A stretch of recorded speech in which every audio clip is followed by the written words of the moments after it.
Today we're going to be doing a stablecoin breakdown for you. Where's the best place to earn? You guys are going to love it. Let's just jump right in. I do want to thank our sponsor, and that is BTCC. This is where you guys can start to work on a variety of trade strategies. The good thing here is you get a 10% bonus on your first time deposit. There are a ton of benefits by using our link down below. What I recommend, get in there, maybe do a long or a short. I don't necessarily like to use leverage. That's up to you, but what I would recommend is try it, see what you guys think. This might be a good place for you to begin some of your trading out there in a lot of these times right now where volatility is on point. Let's get into the guide today. This is going to be a breakdown of stablecoins for you. You can only hold one coin throughout 2026. What is it? Drop comments down below. I'm probably going to say Ethereum. That's probably the one token I would look at holding more of, not necessarily, but in the same view, I would also be looking at stablecoins because of the amount of interest that you can earn on a lot of these platforms now. And that's what we're going to get into. This is what you're fighting against, guys. You're fighting against companies like this. Yes, JP Morgan Chase. If you are a Premier, you're going to be able to get this juicy interest rate of 0.01%. Pretty much no matter if you put $10 million in or $1 in. That's the kind of variation that we're seeing coming out of the banks, which is why stablecoins are obviously one of the biggest opportunities in terms of passive yield going forward. And I think also you have to look at the debanking side of this. This is one of those things that has continued to plague a lot of people in the crypto space. Here's Jack Mallers talking about it, getting debanked over there from Chase. And of course, as you know, unbank yourself has been one of the biggest things that we talk about here. Go over to Blue Chip, all right, bluechip.org. This is where you can really understand what the quality level is for a stable coin. And you can kind of see some of them right here. Look for those A's. Obviously, you've got RLUSD in there, GUSD, Paxos is in there, PYUSD, which is PayPal, even USDC holding a B+, interesting. DAI, etc. So a lot of opportunities here in terms of the stablecoin market. Tether holding a very bad score right now at a D. So consider that as you start to park stablecoins out there in the market. If you want to track this, what I recommend is just go over to CoinMarketCap, get into set up an account, and you can go in there and put in a crypto portfolio tracker and even do it for stablecoins. There's a lot of features and benefits that you can do with CoinMarketCap. It's one of the things we use for sure. Okay, so I want to jump to the first category of stablecoins and areas that you guys should be paying attention to.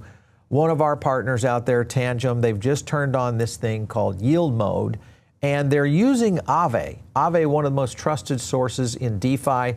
Now you're able to hold assets in self-custody and earn yields through Aave. So this is one feature I would recommend turning on. Getting into it if you haven't done self-custody, obviously go out, check out Tangem. We'll leave a link down below so you can do that. But the key here is getting yield inside of Aave. There's a lot of benefits within this. If you just look at within Aave what you can get under PYUSD, which is one of the trusted stablecoins out there, right now holding at about 6.72%. I'll zoom in on that for you right there. Not bad for a stablecoin. That's outperforming almost every centralized exchange out there. Well, not almost. It's every centralized exchange. I want to jump to this next category, and you guys are, of course, going to love this one. This, of course, is XRP, and the ecosystem, RLUSD, is the one to watch. It's even earning more, and that's at 703%. This is another factor that I think I would start to shop around. Try to take a look at some of these DeFi platforms, see where you can get the best out there in the market. Euler Finance, this is one, of course, is earning 9.79. Not one necessarily that I would recommend. I like the Aave over all of these. Doppler is in here at almost 7 to 10%. This one is coming soon, so it's not yet locked in on RLUSD, but it is a feature that you can start to look at where you can park some of these stablecoins. And remember, you should be in a variety of stablecoins. Don't think about just one or two. Maybe you could hold as many as 5 and then look for the best opportunity in each one of those areas. The next one I'm going to go to is Solana, because Solana has a lot of different features. I wouldn't necessarily say that it's at the top of the list, but there are some features within it that you can, of course, really start to get some of these earnings here. USDC at 5.78, USDG at 6%. That's probably the one that might be a good play here, and that would be, again, if you're diversified in stablecoins as you start to look at parking cash on the sidelines. Camino is another one. This is PYUSD earning right now what is 11%. Are you okay with that ecosystem when it comes to earning DeFi yields, especially around stablecoins? I think that's the question you have to answer first. Many of you I know are big Solana users, so that might be one that you would select. Personally, I would probably stay on the Ether ecosystem and a handful of others. Another one I want to jump to is, of course, SWI. One thing that they've done, and I think this might be one of the best places, when you get inside the SWI ecosystem, jump over to Kai Finance. This one currently holding it at about 6.86% on USDC. Now that's on SUI. So that's another benefit that is available to you right now within the SWI network. Others that you can look at is Volo, not necessarily one of my top picks, but there are some opportunities here where you can start to earn some pretty good paired percentages. Other things you got to look at is the Slush Wallet. This is kind of a cool feature within the Slush Wallet. You can actually track your vaults inside the Slush Wallet. So it's going out, looking at where your best performance is, helping you make some of those trades and moves. So check that out as well. This is, again, a guide that will give you a breakdown of what to look for in all these different token ecosystems and in all these different stablecoins. And there's going to be a lot more of them. Look for more stablecoins to be launched very soon. Flow Network is another one. More Markets is probably the biggest one that I would look at right here. And of course, with Flow, you can start to earn a little bit more. This one, of course, is over the last, remember, these are variable. A lot of these are variable, but this one is at 10.94%. Make sure you have fast withdrawal capability, being able to get out of something quickly without any fees or at least low fees. That is a big one to watch for sure. Flow, and of course, More Markets is a good example. This one, not necessarily. If you like to go into Kitty Punch, you can do that. This is another one that, of course, does some pairing around earning some pretty significant amount in terms of APR. And I like what they've been doing, but again, these are variable rates. So what you're seeing right here on screen, though those may look really juicy right now, many of the times these can change. Now, sometimes they can go up. So if you're a little bit more risky and you're willing to go in those kind of things, okay, no problem. The key is parking them in the right kind of DeFi ecosystem. That's where the risk is. And that's the kind of scenario you have to face. I know many of you might say, well, I'm just going to stay on a centralized exchange, Paul, and earn 4%. Not a problem. I think that's great. But for those of you who want to kind of venture out, make your money work a little bit more, and you're okay with diversifying and getting a little bit more work in, there's some opportunities for you within these ecosystems. All right, with Avant, which is within the Avalanche ecosystem, this one has the highest rewards out there, but one of the things that I don't like about this one is the withdrawal rate and the speed in which you can get your assets out. That's a big factor. To me, this is a no-go automatically. I think for some of you guys might be okay with it because you like those yields. Up to you. Other ones, of course, is Yield Yak. These guys have been around. They've weathered the storm. They're holding on fairly good. I know some of our team, our research team, likes this platform for yield generation. I'm not necessarily in it. It's not one I'm choosing, but again, always do your own research on how you're going in and placing your stablecoins and getting them to work in the market.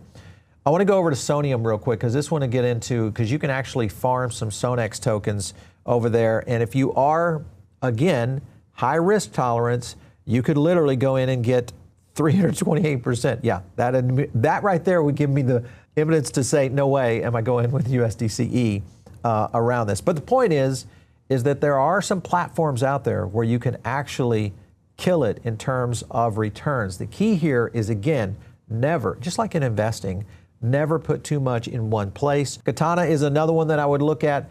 And when you look at Katana, there's some cool things here that you could consider. First of all, it requires costly bridging from ETH to Katana L2. The withdrawal period is another issue that you've got to face. And of course, this one does have the ability to do it, but there are some things within it, and it rewards you in the CAT token. So some of these platforms will reward you in other tokens. This is another strategy you can use. If you're okay with that on those rewards, some of those tokens might be worth a lot, which could actually compound your yield in the future as an investment. Many people would just say, no, I just want to earn yield on the stablecoin itself. That's a perfect strategy to use, but if you are interested in going in with something like this on Katana, yields come back to you. Partial are going to be in those rewards tokens, so just be fully aware of that. Next category I want to go to is, of course, taking a look at AI. Now, AI is one of the biggest ones to watch because I know a lot of people are out there going, I don't want to do all this work. I'm that way. I don't like doing all this work. But if you do want to get into it, Virtuals, of course, has already set it up with Butler AI. And this one, of course, is where you can go in and actually instruct these agents to go out and find the best yield for you. And that is a feature, if you're okay with it, to get out there and get it done. If you think about it, within Virtuals, that's going up to like 15%. You also have to kind of look at how they're working inside the base app, because there's a couple of apps. And if you've never used the base app, go out and download the base app right now. It's a Coinbase product. But the point behind Base is they use these agents inside the app that can go out and do the work for you. There's two that we've been watching very closely. One, of course, is Banker, and the other is Mamo, both of which can get out there and do things for you in terms of earning yields. This, of course, is Banker, and their bot helps you get into USDC, remain fully liquid. Lots of ways that you can do this. Track their X accounts, learn what they're talking about, understand what their agents can do for you, and if you are willing to go that, you're a little bit more advanced, this might be one for you. Mamo is the other one to kind of keep an eye on. Right here is just showing kind of what Mamo is showing you, how you can grow your USDC assets just by utilizing some of these AI rewards. So there's a lot within AI, and I think this is only going to ramp up in the near future. We're going to see a lot more agents come to market when it comes to yield and stablecoins. I think we're going to be able to use a lot of these. Just as a reminder, this is our yield guide disclaimer. Always split your, let me kind of zoom in on that for you guys. Split your exposure to only blue chip stablecoins. Remember, we showed you earlier how to rank a stablecoin. So go back in the video, watch that. Beyond 5 to 7% APY should be a minority of your portfolio. I would say very small percentage of your portfolio beyond the 5 to 7, because the 5 to 7 is, in my opinion, the sweet spot. It's performing better than a SEX, and it's getting you into a little bit more risk, but it's giving you some rewards to do it. Most money should be instantly withdrawable. Absolutely a non-starter if they require more than 24 hours to get my money out. Stick to highly liquid pools. Make sure they have vaults that are over 100K in minimum. Also split across multiple blockchains. That's a no-brainer. You do that already with your crypto investing. Split across multiple trusted wallets. If you're in crypto this deep, you probably have a multitude of wallets. Go with self-custody, software wallets. Get the full mix in there, and then make sure that the vault curators are old. They've survived previous black swans. They've been around for a while. All that available to you for sure. Avoid leverage. Don't get in and get anything to where you can get liquidated, and then avoid bridging costs and fees. I don't like bridges just because of the exposure, but also just the fees itself. Use blockchains, of course, where you can easily send stablecoins back to your centralized exchange like Robinhood, Coinbase, etc. These are kind of the do's and don'ts when you're going out and looking at all these different platforms, all these different stablecoins. You should have a mix. I would say 4 stablecoins minimum, and if you're really good, let's go into 6. And it's okay to be a little bit riskier on some of the stablecoins. I mean, even if you look at PYUSD, which is a major Tether, not necessarily scoring high, but you could hold it. USDC, RLUSD, all those would be my selections going into this. Last up, I want to kind of hit on right here is what's happening and coming down the pipe, because we're going to see more of this, and that is the Ripple Bank. If the Ripple National Trust Bank charter application gets done, which it looks like it's going to happen very, very soon, you're going to see some very big activities that Ripple, I think, will force banks, other banks, including neobanks, to move more aggressively on possibly yields going forward. So, and remember, Ripple just announced the other day, they were talking about on-chain yield for XRP and also RLUSD. So be on the lookout for a lot of that stuff. We're going to cover this and some more stuff before the end of the year for you guys. Of course, if you're not part of the Barron Market Edge, that's our free group.